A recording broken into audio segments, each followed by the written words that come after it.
Hello everyone. तो कैसे हैं आप सब? Hope so you all are doing good. आज के क्लास में हम लोग डिस्कस करेंगे स्ट्रक्चर ऑफ सेल के बारे में। तो इस वीडियो में हम सेल के स्ट्रक्चर को समझेंगे, यानी कि जो सेल है सेल के स्ट्रक्चर के बारे में बात करेंगे। इस वीडियो के एंड तक आप कुछ क्वेश्चंस का आंसर आसानी से दे पाएंगे। कुछ क्वेश्चंस जैसे कि आप ये आंसर बता पाएंगे कि व्हाट इज सेल, सेल क्या है। आप ये बता पाएंगे कि सेल को बेसिक यूनिट ऑफ लाइफ क्यों कहते हैं, फंडामेंटल यूनिट या फिर बेसिक यूनिट ऑफ लाइफ क्यों कहते हैं। जो सेल है सेल को बेसिक यूनिट ऑफ लाइफ क्यों कहते हैं। आप ये बता पाएंगे कि सेल के मेन पार्ट्स कौन है, सेल के मेन पार्ट्स कौन है।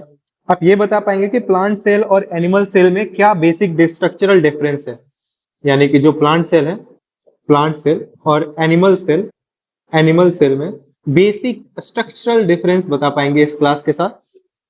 और आप ये बता पाएंगे कि कैसे हम एनसीईआरटी के चैप्टर्स को अच्छे से पढ़ पाए। खैर, नाउ क्वेश्चन शुरुआत करते हैं। What is cell? तो हमारा जो पहला क्वेश्चन होगा वो हम लोग डिस्कस करेंगे व्हाट इज सेल, क्योंकि सेल के बारे में हमने ऑलरेडी पिछले क्लासेस में पढ़ रखा है।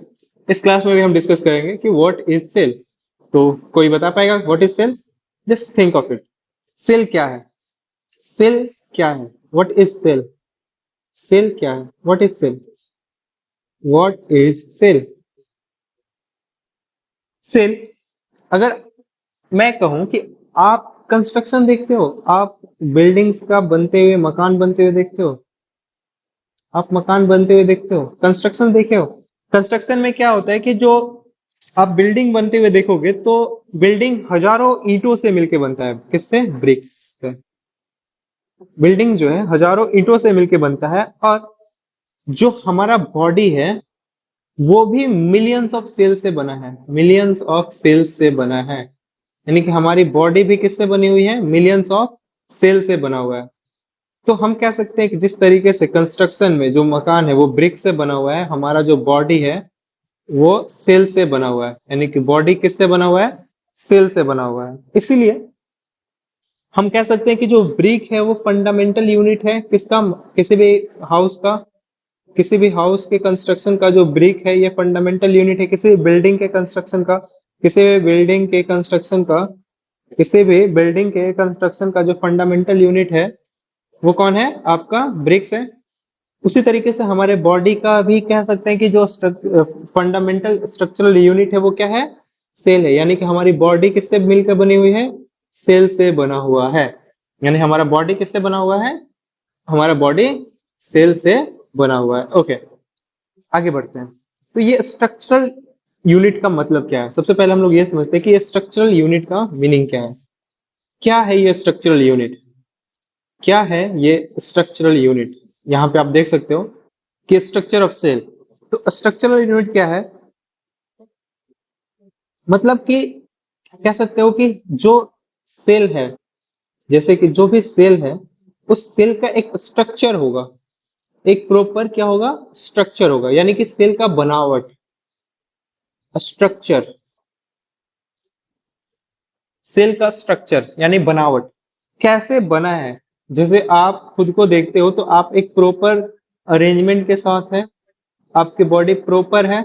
और जिस प्रॉपर अरेंजमेंट में सपोज आप यहाँ पे ये सेल देख पा रहे हो, या फिर ये स्टमक देख पा रहे हो, ये आप डाइजेस्टिव सिस्टम देख पा रहे हो, ये लड़के को देख पा रहे हो। तो सबसे पहले आपके बॉडी में क्या बना? सबसे पहले आपके बॉडी में ये सेल बनता है। ये सेल, ये सेल मिलकर क्या बनाता है? ये सेल मिलकर, बहुत सारे सेल मिलकर, ग्रुप ऑफ सिमिलर सेल मिलकर क्या बनाएगा? टिश्यू बनाएगा। ये टिश्यू मिलकर क्या बनाएगा? टिश्यू मिलकर ऑर्गन बनाएगा। क्या बनाएगा? ऑर्गन। तो डिफरेंट टिश्यूज जो है आपस में मिलकर ऑर्गन बनाएगा। ये ऑर्गन मिलकर क्या बनाएगा? ये ऑर्गन मिलकर ऑर्गन सिस्टम बनाएगा। और फिर ये बहुत सारे ऑर्गन सिस्टम ऐसे मिलकर क्या बनाएगा? ऑर्गेनिज्म बनाएगा। यहां तक तो हमने पढ़ रखा था, यहां तक की चीजें क्लियर रखे थे। लेकिन ये जो सेल है, ये जो सेल है इसकी खुद में एक लाइफ है। इस सेल की क्या है? खुद में एक लाइफ है। ये इंडिविजुअल लेवल पे सेल, अपने इंडिविजुअल लेवल पे सेल बहुत सारे फंक्शंस करता है। सेल इंडिविजुअल लेवल पे क्या करता है? बहुत सारे फंक्शन करता है। जैसे कि आप इस सेल को देख सकते हो, ये जो आउटर कवरिंग है ये सेल के स्ट्रक्चर को डिफाइन कर रहा है। इसके अंदर आपको ये लिक्विड टाइप का स्ट्रक्चर दिख रहा है, ये लिक्विड दिख रहा है जिसको हम लोग कहते हैं साइटोप्लाज्म, जिसको हम लोग क्या कहते हैं? जिसको हम लोग कहते हैं साइटोप्लाज्म। ये लिक्विड लाइक स्ट्रक्चर क्या है? साइटोप्लाज्म है। ये जो साइटोप्लाज्म है, ये इसकी क्या इंपॉर्टेंस है? ये जो आउटर ऑर्गन है, इसको हम लोग कहते हैं सेल मेम्ब्रेन। सेल मेम्ब्रेन, इसको क्या कहते हैं हम लोग? इसको हम लोग कहते हैं सेल मेम्ब्रेन। ये पूरे के पूरे सेल को क्या करके रखता है? बाइंड करके रखता है। सेल इसके बिना कंप्लीट नहीं है, ये सेल को बाइंड करके रख रहा है। अब एक बात बताओ, इसके इस बाउंड्री के अंदर में साइटोप्लाज्म है, जिसने सेल को स्ट्रक्चर दे रखा है कि सेल के शेप में रहेगा। ओके, तो सेल का जो स्ट्रक्चरल यूनिट है, सेल इंडिविजुअल लेवल पे कुछ फंक्शन करेगा। वो कौन से फंक्शन करता है? सेल इस इंडिविजुअल लेवल पे कौन से फंक्शन करता है? सेल इंडिविजुअल लेवल पे कौन से फंक्शन करता है? तो सेल रेस्पिरेशन करेगा। सेल क्या करेगा? सेल जो है रेस्पिरेशन करेगा। सेल क्या करेगा? रेस्पिरेशन करेगा। सेल रेस्पिरेशन कैसे करता है? सेलुलर रेस्पिरेशन होता है। तो सेलुलर रेस्पिरेशन कैसे होता है, ये भी हम लोग समझेंगे। ये चीजें ठीक है, समझ लीजिएगा। तो सेल क्या करता है? सेल रेस्पिरेशन करेगा। रेस्पिरेशन,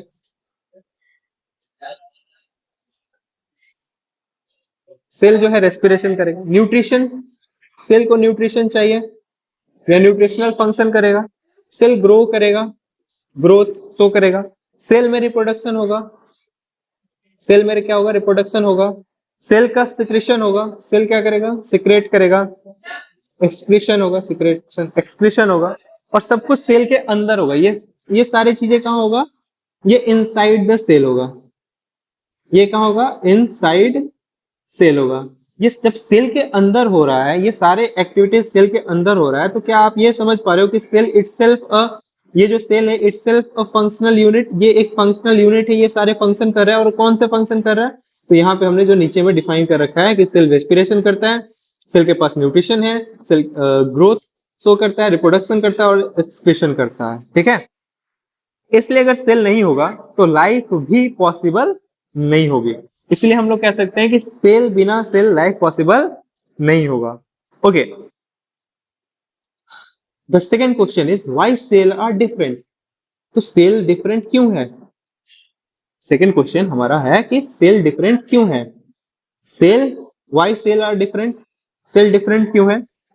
तो हम पूछ रहे हैं क्वेश्चन आपसे कि व्हाई सेल आर डिफरेंट। कोई बताएगा इसका answer, why cell are different? अब एक इंटरेस्टिंग क्वेश्चन, क्या हमारे बॉडी के सारे सेल एक जैसे होते हैं? सिंपल सी आंसर है नो। तो क्या हमारे बॉडी के सारे सेल एक जैसे होते हैं? The simple answer is no. हमारे बॉडी के all cells are not similar.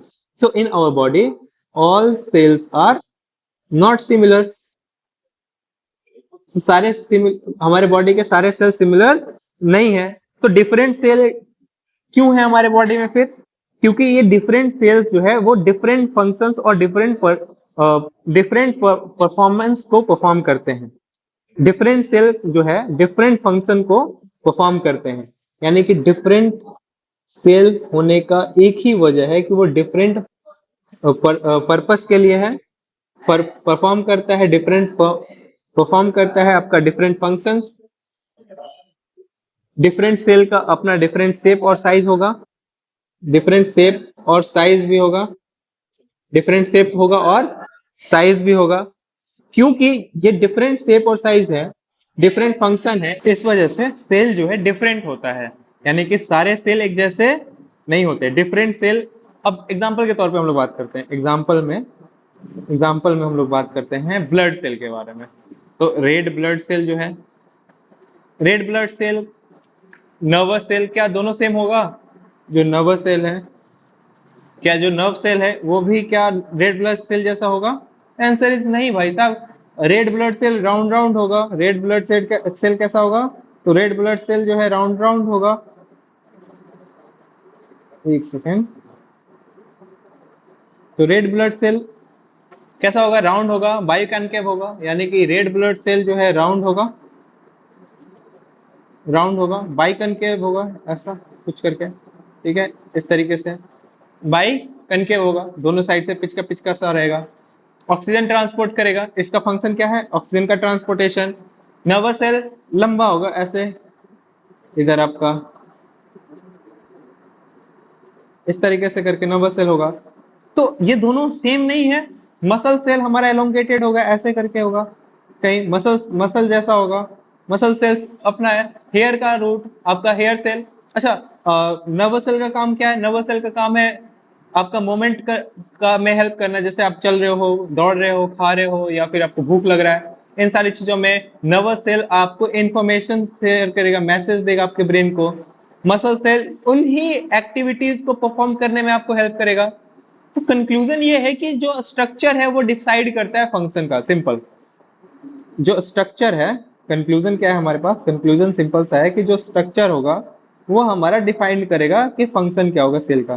तो सेल का फंक्शन डिफाइन कौन कराएगा? स्ट्रक्चर।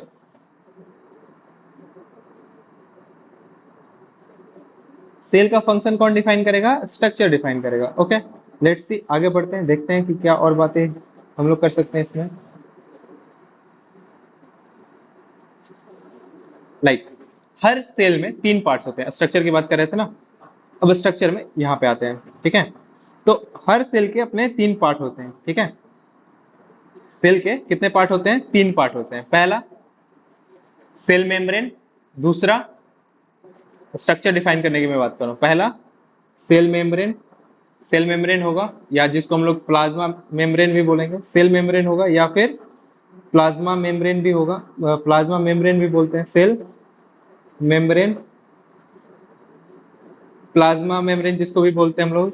दूसरा आपका होगा cell wall,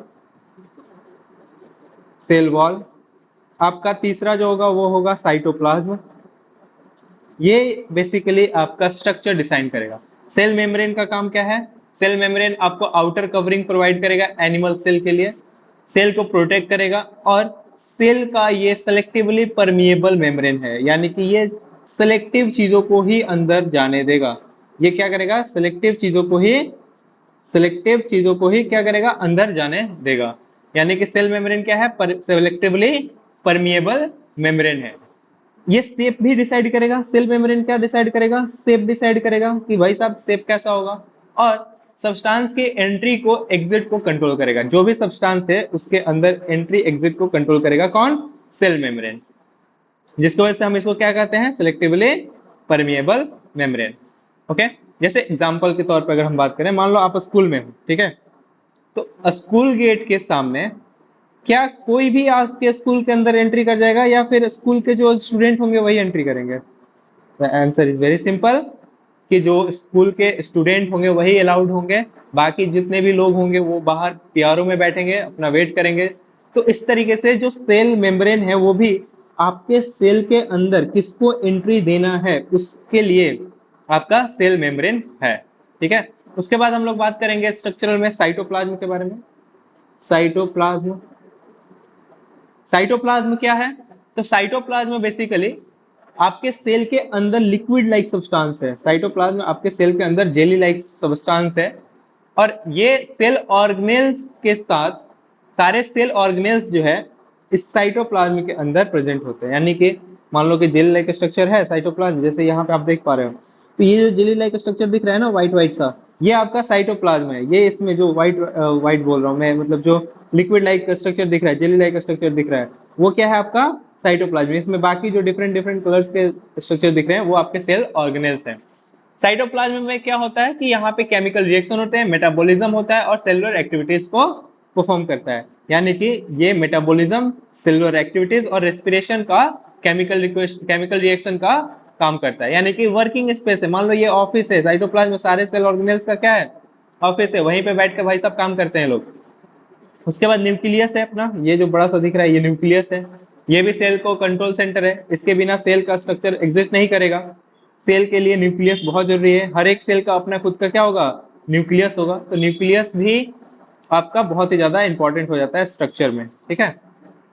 nucleus, nuclear membrane, nucleoplasm, chromatin, जैसे न्यूक्लियस किस चीज से बना होता है, ये सारी चीजें न्यूक्लियस में हम लोग पढ़ेंगे आराम से, टेंशन वाला। ओके, आगे बढ़ते हैं। तो आपने यहाँ तक की चीजें देख ली। हमने क्या देखा, एक बार मैं रिकैप करा दूं। हमने देखा साइटोप्लाज्म के बारे में, हमने देखा साइटोप्लाज्म, हमने देखा साइटोप्लाज्म, ये एक सेकेंड कहाँ चला जा रहा है बार बार। हम लोग देखा साइटोप्लाज्म। साइटोप्लाज्म क्या है? इसके बारे में हम बात करें, don't worry. Cell membrane, cell membrane, cell membrane हमने बात किया साइटोप्लाज्म के बारे में। सेल, हाँ, तो हमने बात किया cytoplasm, cytoplasm, cell membrane, cell membrane, हमने बात किया न्यूक्लियस, कि न्यूक्लियस भी होता है आपके कहाँ, किसके अंदर, सेल के अंदर। ये स्ट्रक्चर डिफाइन करता है, आपके सेल का स्ट्रक्चर डिफाइन करता है। Now let's talk about cell membrane. ये सेल मेम्ब्रेन क्या है, सेल मेम्ब्रेन आखिर है क्या, सेल मेम्ब्रेन सेल का स्ट्रक्चर में किस तरीके से इंपॉर्टेंट रोल प्ले करता है। तो यहाँ पे देख सकते हो कि सेल मेम्ब्रेन जो है थिन बाउंड्री है, जो कि सराउंड करता है किसको, सेल को, यानी कि थिन बाउंड्री है। हम ये कह सकते हैं कि सेल का थिन बाउंड्री है, सेल के थिन बाउंड्री है, यानी कि बहुत ही पतला बाउंड्री जो सेल को सराउंड करता है। ये एक इंडिविजुअल सेल की आइडेंटिफिकेशन को डिफाइन करता है। ये क्या करता है, जैसे कि it define the individuality of a cell and also plasma, also called plasma membrane. इसी सेल मेम्ब्रेन को हम लोग क्या कहते हैं, प्लाज्मा मेम्ब्रेन। इसी सेल मेम्ब्रेन को हम लोग कहते हैं प्लाज्मा मेम्ब्रेन। और ये प्लाज्मा मेम्ब्रेन बेसिकली क्या होता है, सेलेक्टिवली परमिएबल मेम्ब्रेन होता है। अब सेलेक्टिवली परमिएबल मेम्ब्रेन क्या है कि इस प्लाज्मा मेम्ब्रेन के अंदर एक डिसाइडेड थिंग्स ही एंट्री ले सकती हैं, यानी कि ऐसा नहीं है कि कुछ भी चले जाएगा। Small molecules, oxygen, carbon dioxide, water की ही हम लोग क्या देखते हैं, अलाउ होता है। न्यूट्रिशन में ग्लूकोज अंदर जाता है, कुछ स्पेसिफिक आयंस भी अंदर चले जाते हैं। क्या नहीं जाता है, large molecules like protein cell के अंदर नहीं जाते हैं। अनवांटेड हार्मफुल सब्सटेंस सेल के अंदर नहीं जाते हैं। कुछ अनयूजफुल या यूजलेस आपके आयंस है वो नहीं जाते हैं, क्योंकि आपके सेल डैमेज हो जाएंगे, और सेल डैमेज ना हो इसके वजह से सिलेक्टिवली परमिएबल होता है। ओके, स्ट्रक्चर ऑफ सेल में आप देख पाओगे कि ये जो आपको दिख रहा है, ये आपका प्लाज्मा मेम्ब्रेन है। ये क्या है, प्लाज्मा मेम्ब्रेन है। ये कार्बोहाइड्रेट है, ठीक है, कैल्शियम कार्बोहाइड्रेट है। ये आपके प्रोटीन कैरियर्स है, यहाँ से प्रोटीन आपका जाता है सेल के बाहर से। तो ये इस तरीके से डिजाइंड है आपका क्या, स्ट्रक्चर्स प्लाज्मा मेम्ब्रेन का, ठीक है। अब ये आप जैसे एक रियल लाइफ एग्जांपल से समझ पाओगे कि कैसे आपका जो लंग्स के अंदर में ऑक्सीजन का एक्सचेंज होता है। मैं आपको यहाँ पे समझाता हूँ, ठीक है। सपोज आपने एयर लिया, आपने क्या लिया, एयर लिया। हमने ऑक्सीजन लिया या एयर लिया, हमने एयर लिया। तो जो आपने एयर लिया, जो आपने एटमॉस्फेयर से एयर लिया, इस एयर के अंदर सारे गैसेज हैं, O2 भी है, ऑक्सीजन भी है, ऑक्सीजन भी है।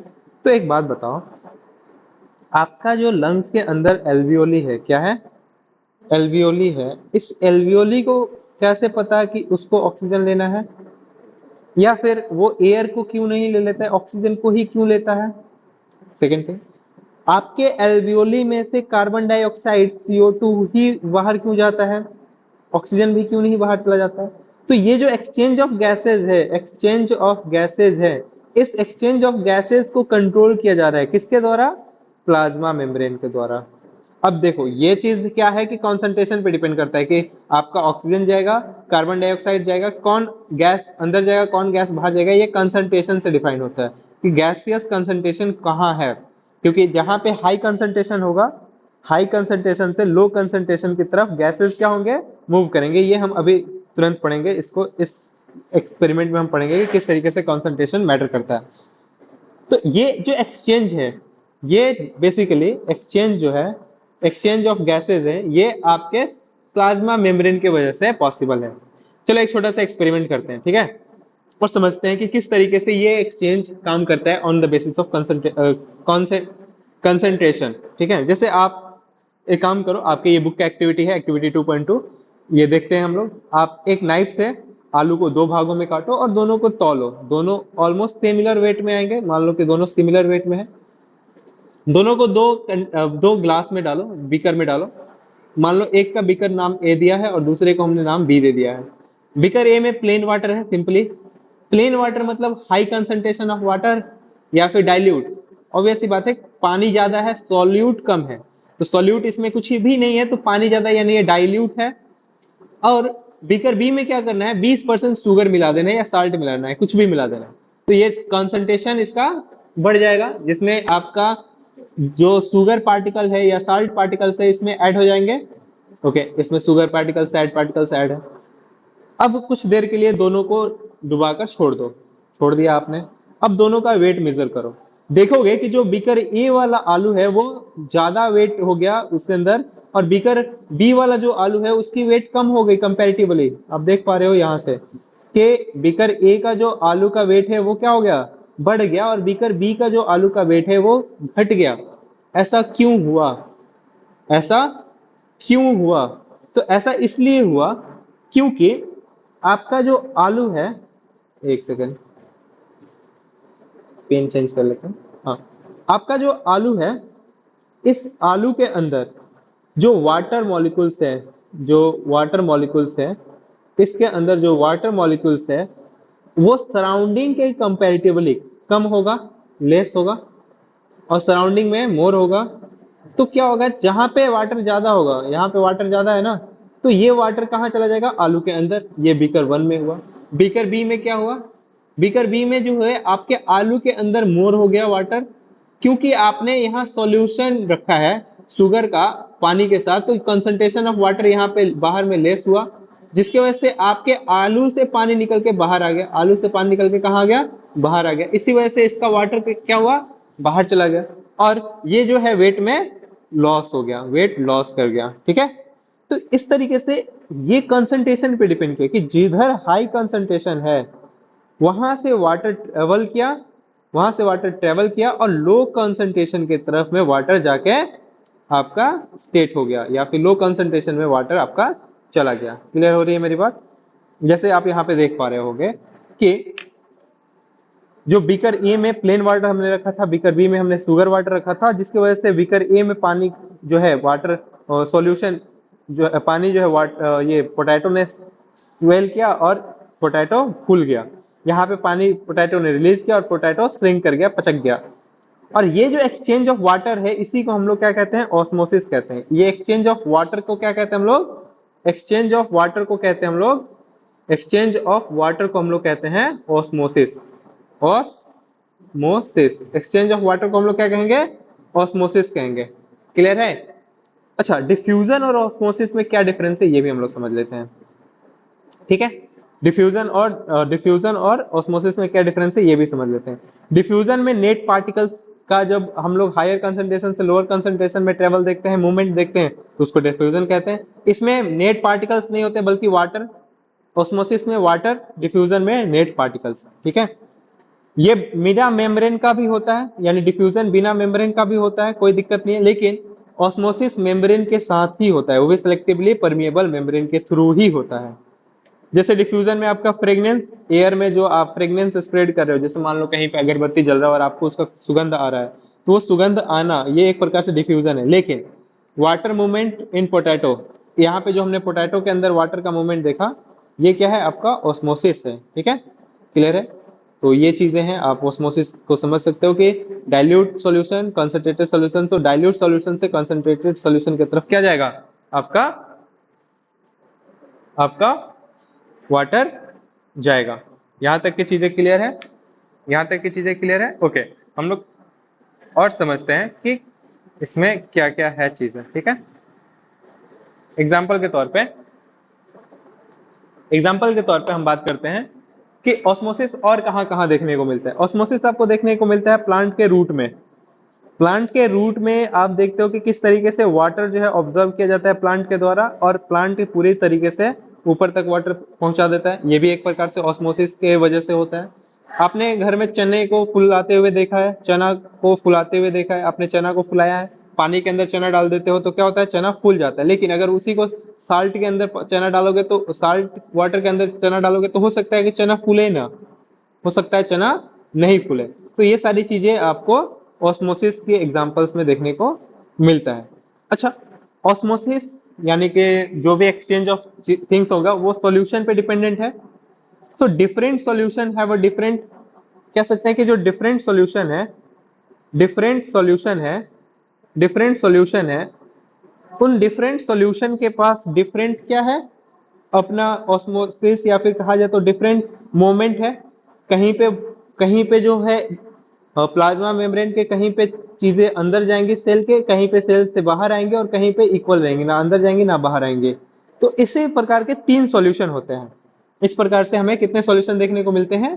3 सॉल्यूशन मिलते हैं। जैसे यहाँ पे आप देख सकते हो, पहला सॉल्यूशन है जहां पे सेल की बाहर की चीजें, जैसे सेल, ये मान लो मैंने सेल ड्रॉ किया, ठीक है, सेल के बाहर का कॉन्सेंट्रेशन और सेल के अंदर का कॉन्सेंट्रेशन ऑफ वाटर, यानी बाहर का वाटर का कॉन्सेंट्रेशन और अंदर का वाटर कॉन्सेंट्रेशन सेम है, तो क्या यहाँ पे एक्सचेंज ऑफ वाटर होगा?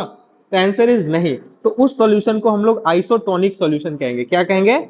आइसोटोनिक सॉल्यूशन, जिसमें सेल अपने नॉर्मल साइज में रहेगा, कोई चेंज नहीं होगा, कोई चेंज नहीं होगा, कोई मूवमेंट नहीं होगा। क्यों? क्योंकि बाहर के कॉन्सेंट्रेशन और अंदर के कॉन्सेंट्रेशन सेल के दोनों सिमिलर रहेंगे। एक होता है हाइपोटोनिक, जहां पे बाहर का जो कॉन्सेंट्रेशन है वो क्या हो जाएगा?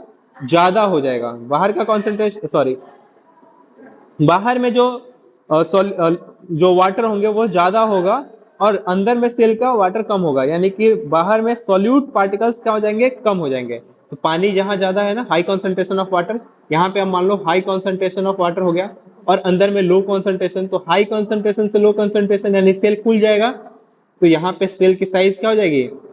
सेल स्वेल कर जाएगा और सेल का साइज बढ़ जाएगा। एनिमल सेल इज में ब्रस्ट लाइज, और एनिमल सेल जैसे कि यहाँ पे देख रहे हो आप, फूल गया है, ठीक है।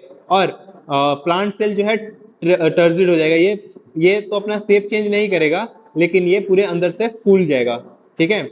ये भी बताएंगे कि जो सेल वॉल है और सेल मेम्ब्रेन के बीच में जो चेंजेस हो रहा है, जैसे मान लो ये सेल वॉल हो गया और ये सेल मेम्ब्रेन हो गया, तो इनके बीच में भी स्पेस चेंज होता है, क्योंकि सेल वॉल क्या है? रिजिड है, सेल मेम्ब्रेन क्या है? अपना शेप चेंज करता है। तो इसको हम लोग कहते हैं प्लाज्मोलाइसिस। इसको क्या कहते हैं हम लोग? प्लाज्मोलाइसिस। ये भी हम लोग पढ़ेंगे, डोंट वरी। तो हाइपोटोनिक सॉल्यूशन में आप देख पा रहे हो कि किस तरीके से बाहर की चीजें, बाहर में वाटर का कॉन्सेंट्रेशन क्या है? ज्यादा है, और अंदर में वाटर का कॉन्सेंट्रेशन कम है। तो पानी कहाँ जाएगा? अंदर से बाहर, बाहर से अंदर जाएगा, ठीक है, और सेल जो है फूल जाएगा।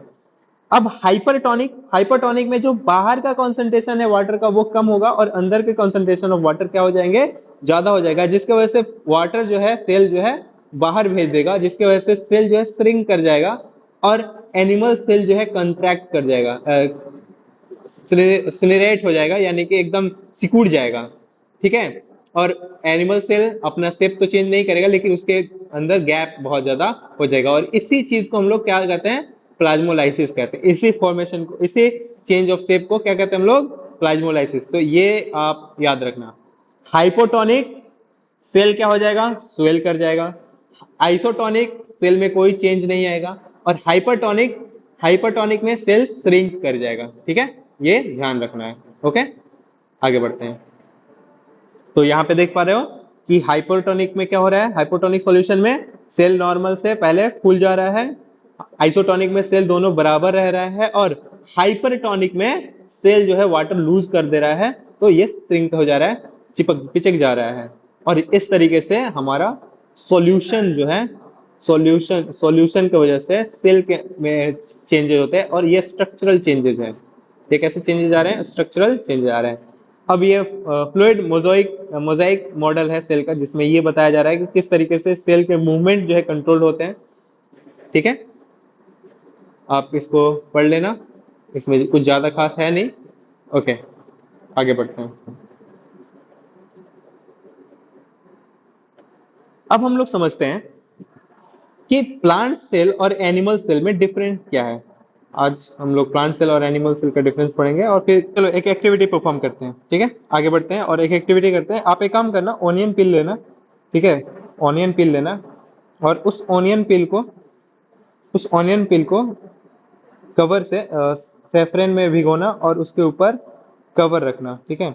उसके ऊपर ये प्लास्टिक का कवर रखना और इसको सेफ्रेन पे रखना, सेफ्रेन के साथ भिगोना और उसके ऊपर कवर रखना, ठीक है। फिर क्या करना है? अपने जो चिक है, इनर चिक है, वहां से सेल लेना एक, और उसके ऊपर उस क्लीन वाटर को रखना, क्लीन वाटर, क्लीन ग्लास के ऊपर, उसके ऊपर वाटर डालना, या फिर मिथिलिन, ब्लू मिथिलिन स्टेन को उस पर पोर करना, और फिर उस इन दोनों चीज को हम लोग क्या करेंगे? माइक्रोस्कोप में देखेंगे, ठीक है। अभी तो हम करा नहीं सकते, तो सिंपली समझो कि ऑनियन पील लिया हमने, उसके ऊपर सेफ्रेनिन सॉल्यूशन डाला, और फिर हमने अपने मुंह से एक सेल लिया और उस सेल के ऊपर हमने मिथिलिन ब्लू स्टेन या फिर वाटर ड्रॉपलेट्स डाले, और फिर उनको कवर करके माइक्रोस्कोप में चेक किया।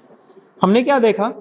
हमने देखा एक स्ट्रक्चर्ड तरीके से प्लांट सेल को, जहां पे सारे सेल वॉल एक शेप में है और सेल को बनाकर रखे हुए हैं। जहां पे आपने सेल वॉल देखा, सेल मेम्ब्रेन देखा, साइटोप्लाज्म देखा और न्यूक्लियस देखा। ठीक है। एनिमल सेल में यानी हम अपने चिक वाले सेल में क्या देखा, हमने देखा कि इरेगुलर शेप में आपका सेल मेम्ब्रेन है और कोई किसी प्रकार का सेल वॉल नहीं है। इरेगुलर शेप में है तो यानी सेल मेम्ब्रेन है, सिर्फ साइटोप्लाज्म है और न्यूक्लियस है। मिसिंग क्या है, तो मिसिंग है सेल वॉल।